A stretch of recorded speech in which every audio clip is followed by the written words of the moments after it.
இந்த உலகத்தில் இறந்து மீண்டும் உயிர்த்தெழுந்து வந்தவர் என்றால் ஒரே ஒருவர் தான். அவர் தான் நம்ம ஆண்டவராகிய இயேசு கிறிஸ்து. அன்புக்குரியவர்களே, அவர்கிட்ட நம்ம வழியை கேட்டோம்னா கரெக்டாக வழி சொல்லுவார்னு தோணுச்சு எனக்கு. உதாரணத்துக்கு, நீங்கள் ஒரு வழியாக போயிட்டுருக்கீங்க, அந்த வழியை போய் ஒரு இடத்துல நின்றுடுது. அதுக்கு அப்புறம் நீங்கள் வழி தொடர முடியல. ஒன்று ரைட்டில் திரும்பணும், இல்லை லெஃப்டில் திரும்பணும். ரெண்டே வழி தான் இருக்குது.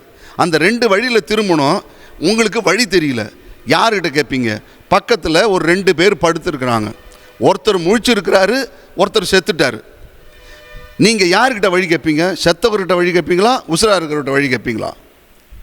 உங்களுக்கே நல்லா தெரியும், உயிராக இருக்கிறவர்கிட்ட தான் வழி கேட்க முடியும், செத்தவங்கள்ட்ட கேட்க முடியுமா? அப்படிங்கும்போது நல்லா யோசிங்க. இன்று உயிரோடு இருக்கிறவர் நம்ம ஆண்டவர் இயேசு தான். அதனால்தான் உயிர்ப்பும் உயிரும் நானே, என்னில் நம்பிக்கை கொள்பவன் இறப்பினும் வாழ்வான் என்று சொல்லி நமக்கு வழியை காட்டி கொண்டிருக்கிறார். இறந்து உயிர்த்தெழுந்த நம்ம ஆண்டவர் இயேசு கிறிஸ்துவின் வழியை கேளுங்கள்.